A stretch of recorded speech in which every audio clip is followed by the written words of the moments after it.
बिस्मिल्लाहिर्रहमानिर्रहीम। व्यूवर्स, मैं हूं ज़ैड मिनहास लंगर गपशप के प्लेटफॉर्म से। उम्मीद करता हूं आप सब लोग खैरियत से होंगे। दोस्तों, वीडियो अच्छी लगे तो इसे लाइक और चैनल को सब्सक्राइब ज़रूर कीजिएगा और कमेंट सेक्शन में अपनी आरा से ज़रूर आगाह कीजिएगा। दोस्तों, आप जानते हैं कि बजट पेश होने वाला है और बजट से पहले पहले जो हमारी वजारत ख़जाना है वो मुख्तलिफ़ तरीक़ों से, मुख्तलिफ़ हरबों से पाकिस्तान की इकानमी के अंदर नकब लगा रही है, जिसका जो बर्डन है वो पाकिस्तानी अवाम के ऊपर डाला जाएगा। दोस्तों, डॉन न्यूज़ की एक रिपोर्ट है जिसमें ये बताया गया है कि ईसीसी का पाकिस्तान के 2 फर्टिलाइज़र यूनिट्स के लिए गैस सस्ती करने का हुक्म है। वेयर एज इससे पहले आपने सुना होगा कि जो पाकिस्तान की इक़्तिसादी राब्ता कमेटी है, उन्होंने गैस के ऊपर जो सब्सिडी दी है, वज़ारत ख़ज़ाना की रिपोर्ट के मुताबिक, और ओगरा ने जो सब्सिडी के हवाले से रिपोर्ट दी थी कि हम जो है सब्सिडी ख़त्म कर रहे हैं, लेकिन अभी सिर्फ 2 जो पंजाब के फर्टिलाइज़र यूनिट्स हैं उनके लिए गैस सस्ती की जा रही है। इसके हमारे बजट के ऊपर क्या असरात पड़ेंगे, पाकिस्तानी अवाम के ऊपर क्या असरात पड़ेंगे, वो आपके साथ शेयर करते हैं जी। दोस्तों, डॉन न्यूज़ के मुताबिक इक़्तिसादी राब्ता कमेटी ने पीर को वफाकी काबीना के पिछले फैसले को तब्दील करते हुए पंजाब में कायम 2 फर्टिलाइज़र प्लांट के लिए 1597 रुपये फ़ी million British thermal unit MMBTU की मौजूदा शरह से 30 सितंबर तक गैस की मुसलसल फराहमी का हुक्म दिया और 15 अरब से ज़ायद के माली असरात को दूसरे सार्फिन पर मुंतकिल करने का हुक्म दिया। दोस्तों, ये डॉन के अंदर न्यूज़ है कि वफाकी काबीना ने यह फ़ैसला किया था कि जितने भी फर्टिलाइज़र प्लांट्स हैं उनको सब्सिडी उनकी ख़त्म कर दी जाएगी। उसकी वजूहात कुछ बयान की गई थी। उसकी वजह ये थी कि कहते हैं ये सब्सिडी हम इसलिए इनको दे रहे थे ताकि इस सब्सिडी का बराह रास्त जो है वो फ़ायदा किसको पहुँचे, किसानों को पहुँचे। यानी कि जब ये फर्टिलाइज़र कंपनियाँ खाद बेचें तो किसानों को सस्ती बेचें, जो सब्सिडी दी गई थी उसका ये मकसद था। लेकिन यहाँ पे उल्टा होता रहा, बल्कि ये कंपनियां जो हैं खाद ब्लैक में बेचती रही हैं। आप अगर ज़मींदार हैं तो आपको पता होगा कि यूरिया और DAP कितने हज़ार रुपए की आपने बोरी ली होगी, यानी कि ठीक ठाक महंगी बेची, और बाज़ लोगों को तो मिली भी नहीं है, ब्लैक में भी नहीं मिली है। तो ये जो ब्लैक मार्केटिंग होती है इसमें फर्टिलाइज़र कंपनियाँ खुद शामिल होती हैं, इनके एजेंट्स होते हैं और इनके ठेकेदार होते हैं जो इसमें शामिल होते हैं। तो ओगरा का और वफाकी काबीना का ये कहना था कि ये किसानों को तो इसका कोई फ़ायदा नहीं हो रहा जो फर्टिलाइज़र सब्सिडी, ज़्यादा इसको ख़त्म करें। वफाकी काबीना ने ये फ़ैसला दे दिया, लेकिन इस फ़ैसले को बाद में तब्दील किया गया, जिसके हवाले से कहते हैं कि जो हमारे वज़ीर ख़ज़ाना हैं, इम्पोर्टेड वज़ीर ख़ज़ाना जो हैं मोहम्मद औरंगज़ेब साहब की ज़ेर सदारत ECC के इजलास के बाद जारी एलामिया में कहा गया कि कमेटी ने वज़ारत सनअत व पैदावार की जानिब से सुई northern gas pipe lines limited पर मबनी प्लांट्स को 31 मार्च से 30 सितंबर तक 6 माह की मुद्दत के लिए काम करने की इजाज़त देने की तजवीज़ को भी मंजूर किया ताकि खरीफ सीज़न के लिए यूरिया खाद की फराहमी को यकीनी बनाया जा सके। दोस्तों, ये सब ड्रामा है। खरीफ सीज़न के लिए कोई किसी किस्म का इनके पास ऑलरेडी इन्होंने इतनी प्रोडक्शन की होती है, ये स्टॉक्स ऑलरेडी इनके पास पड़े होते हैं इनके ज़खायर के अंदर। अगर मेरी बात पे यकीन नहीं है तो आप इनके जो स्टोरेज है उनमें जाके देखें, ये खरीफ की फसल के लिए पहले से ये तैयार कर चुके होते हैं, अभी इन्होंने कौन सी खाद तैयार करनी है। असल इसमें जो कहानी है वो भी मैं आपको बताता हूँ जी।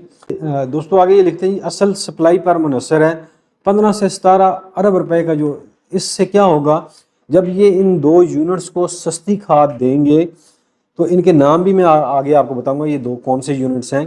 तो इससे कौमी ख़जाने को 15 से 17 अरब रुपए का नुकसान होगा। तो अब आगे ये कहते हैं जी कि ये जो 15 से 17 अरब रुपए का नुकसान है, ये जो घरेलू सार्फिन है इनके ऊपर डाला जाए। ये कितना बड़ा जुल्म है इस आवाम के साथ, ये कितनी बड़ी ज़्यादती है, और किसी ने किसी लेवल के ऊपर कोई आवाज़ नहीं उठाई है। आप YouTube चैनल्स को देख लें, TV चैनल्स को देख लें, बड़े बड़े मशीदान उनको देख लें, इकनॉमिक्स के एक्सपर्ट को देख लें, किसी ने, क्योंकि सबके मुंह में ना घुनियाँ डली हुई हैं। अब ये 15 से 17 अरब रुपया माल जो है ये घरेलू सार्फिन के ऊपर किस खाते में डाला जाएगा जी। कहते हैं जी कि ये 15 से 17 अरब रुपया मालियाती असर घरेलू सार्फिन के लिए गैस की कीमत में शामिल होगा। हालांकि हाल ही में oil and gas regulatory authority OGRA ने अगले माली साल के लिए गैस यूटिलिटीज़ की आमदनी की ज़रूरियात के तयन में इसकी इजाज़त नहीं दी اوگرا کہہ رہا ہے جی کہ یہ نہیں ہو سکتا، آپ یہ ظلم کر رہے ہیں، لیکن سرکار بیٹھی ہوئی ہے. میں نے آپ سے کہا تھا نا پچھلی ویڈیو میں کہ یہ سرمایہ داری نظام جو ہے یہ جاگیرداری نظام سے بھی برا ہے. جاگیرداری نظام تو ہے ہی برا، لیکن یہ اس سے 3 گنا زیادہ برا ہے، جہاں غریب کے منہ سے نوالا بھی چھین لیا جاتا ہے. ای سی سی کو دی گئی تازہ سمری میں کہا گیا کہ SNGPL پر مبنی پلانٹس یعنی فاطمہ فرٹیلائزر ہے جی شیخوپورہ میں، اور ایگری ٹیک کو 31 مارچ سے لے کر 30 ستمبر تک 2024 تک 6 ماہ کے لیے اوگرا نے نوٹیفائڈ قیمتوں پر یعنی کہ 1597 روپے فی MMBTU پر کام کرنے کی اجازت دی جا سکتی ہے. یہ ای سی سی کہہ رہی ہے کہ یہ ان کو اجازت دیں جی، یہ دی جا سکتی ہے. پہلے اوگرا نے منع کیا کہ یہ نہیں ہو سکتا، لیکن ابھی جو ہے یہ اجازت آپ جانتے ہیں کیسے ملتی ہے. اوگرا میں کون بیٹھے ہوئے ہیں بیچارے؟ ملازمین بیٹھے ہوئے ہیں نا، انہیں تنخواہیں بھی چاہیے، ان کے بیوی بچے بھی ہیں، سارا کچھ ہیں. ان کے اوپر جب پریشر گیا ہوگا انہوں نے کہا یہ حکومت کہہ رہی تو ہم کون ہوتے ہیں، ٹھیک ہے جی دو اجازت. اس طرح کی سپلائی کے لیے RLNG کے ساتھ گیس کی قیمتوں کے کسی بھی فرق کو SNGPL کی آمدنی کی ضرورت کے ذریعے ریکوری کے لیے RLNG کو گھریلو شعبے کی طرف موڑا جا سکے گا. اور سمری میں بھی ایک اور ہدایت بھی کی گئی، یہ ٹچ بھی دیکھ لیں. سمری میں پیٹرولیم ڈویژن کو ہدایت دی گئی ہے کہ وہ اس بات کو یقینی بنائے کہ فوجی فرٹیلائزر اور بن قاسم لمیٹڈ کو زیادہ سے زیادہ گیس پریشر فراہم کیا جائے. کیوں جی یہ اتو ٹٹھے نے، فاطمہ فرٹیلائزر ہوگی، ایگری ٹیک ہوگی، فوجی فرٹیلائزر، بن قاسم، کیوں یہ آسمان سے گرے ہیں؟ باقی جو پاکستان میں 24 کروڑ عوام رہ رہی ہے، 25 کروڑ، یہ کوئی پھدو پیسنجر ہیں؟ ان کی زندگیاں نہیں ہیں، یہ ٹیکس نہیں دیتے ہیں. یہ ظلم کب بند ہوگا؟ یہ جو پہلے ایک ان کی PDM کی گورنمنٹ تھی، انہوں نے بیڑا غرق کیا، اس کے بعد نگران آئے انہوں نے بیڑا غرق کر دیا. یہ اب PDM 2 آ گئی ہے، اسی کی یہ کنٹینیوٹی ہے، اور یہ پھر پاکستان کی اکانومی کو چونے لگا رہے ہیں. اس میں غریب کو کیا فائدہ آپ دے رہے ہیں؟ آگے جی یہ اخبار میں لکھتے ہیں جی اس سے قبل حکومت نے حال ہی میں فرٹیلائزر پلانٹس کو گیس کی فراہمی پر سبسڈی ختم کرنے کا فیصلہ کیا تھا. کابینہ اجلاس کے اعلامیے کے مطابق وفاقی کابینہ متفقہ طور پر اس نتیجے پر پہنچی ہے کہ فرٹیلائزر پلانٹس کو گیس سبسڈی والے نرخوں کی بجائے پوری قیمت پر فراہم کی جائے. دوستو یہ تو حال ہے. آگے لکھتے ہیں جی ایک سینئر عہدیدار نے کہا ہے کہ کابینہ کے فیصلے کے بعد بااثر فرٹیلائزر کی لابی حرکت میں آ گئی ہے، اور انہوں نے وزیر اعظم سمیت ہر دستیاب فورم کا استعمال کیا، جس کے بعد گیس کی قیمتوں کے مسائل کے لیے ایک کمیٹی تشکیل دی گئی اور کابینہ فیصلے میں ترمیم کی گئی. دوستو آپ جانتے ہیں کہ جی یہ دستیاب ذرائع کون سے ہوتے ہیں، اور یہ دستیاب ذرائع جو گورنمنٹ میں بیٹھے ہوئے ہیں، کچھ طاقتور حلقوں میں بیٹھے ہوئے ہیں، یہی جو ہے نا حرکت میں آتے ہیں جب ان کے مفادات کے اوپر ضرب پڑتی ہے نا. کیونکہ ان کے ہی بال بچے جو ہوتے ہیں بڑی بڑی کمپنیوں میں CEO لگے ہوتے ہیں، MD لگے ہوتے ہیں، GM لگے ہوتے ہیں، CFO لگے ہوتے ہیں. تو ان کے بچوں نے کارکردگی تو دکھانی ہوتی ہے ان کے خاندان والوں نے.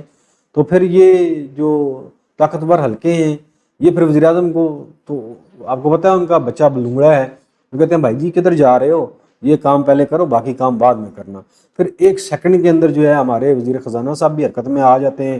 وفاقی کابینہ کی تجویز جتنی بھی ہوتی ہے اسے اٹھا کے ردی کی ٹوکری میں پھینکتے ہیں. آپ کہتے ہیں آپ کون ہوتے ہیں بھائی، اصل تو ہم میں کام کرنے والے. تو یہ جو 15 سے 17 ارب روپے کا چونا لگانے جا رہے ہو پاکستانی عوام کو، اس کا کون جواب دے گا؟ کیا اس کو جواب وزیر اعظم صاحب دیں گے، امپورٹڈ وزیر خزانہ صاحب دیں گے، یا پھر نائب وزیر اعظم جناب اسحاق ڈار صاحب دیں گے، یا پھر ہمارے جو طاقتور حلقے ہیں جو کہتے ہیں جی کہ ہم پاکستان میں جو ہے وہ انقلاب لے کر آئیں گے، صنعتی انقلاب لے کر آئیں گے، اقتصادی انقلاب لے کر آئیں گے، ہم پاکستان میں انویسٹمنٹ لے کر آئیں گے. اس طرح انویسٹمنٹ آتی ہے پاکستان میں کہ پاکستانی عوام کے لیے آپ نے سانس لینا جو ہے وہ بھی مشکل ہو گیا ہے. دوستو یہ ویڈیو اگر آپ کو پسند آئے تو اس کے اوپر اپنی آراء سے ضرور آگاہ کیجیے گا، اور چینل کو لائک اور سبسکرائب ضرور کیجیے. آخر میں اپنا اور اپنے پیاروں کا خیال رکھیے گا. مجھے دیجیے اجازت. پاکستان پائندہ باد.